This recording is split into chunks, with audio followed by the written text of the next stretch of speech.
Dobrý deň, vážení občania, dovolte mi, aby som sa vám predstavila.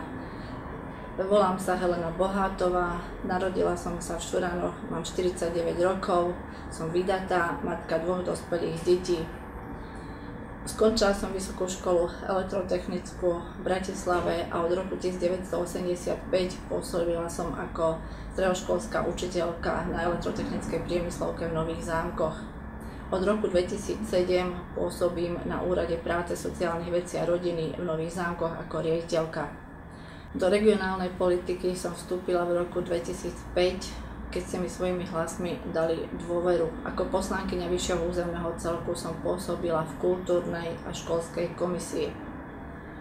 Počas volebného obdobia sa nám podarilo zabezpečiť spravodlivé financovanie hlavne stredného školstva.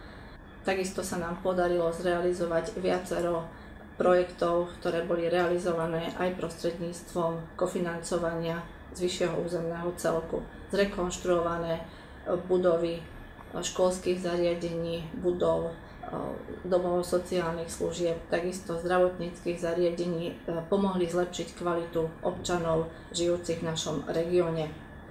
Takisto dotované či už kultúra alebo šport pomohli občanom tohto regiónu aktívne využívať svoj voľný čas. Vážení občania, ak mi aj v budúcom volebnom období dáte svoju dôveru, budem sa snažiť podporovať vznik voľných pracovných miest v našom regióne, aby sa nezamestnanosť znižovala. Takisto sa zasadím za skvalitnenie a lepšie fungovanie našich stredných škôl.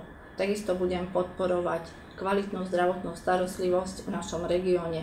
Samozrejme domových sociálnych služieb, ktoré sú zriaďovateľskej pôsobnosti vyššieho územného celku. Takisto sa budem snažiť podporovať, aby sa kvalita v týchto zariadeniach zvyšovala.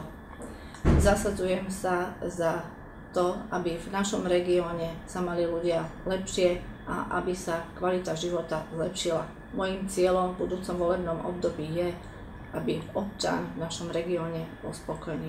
Ďakujem vám.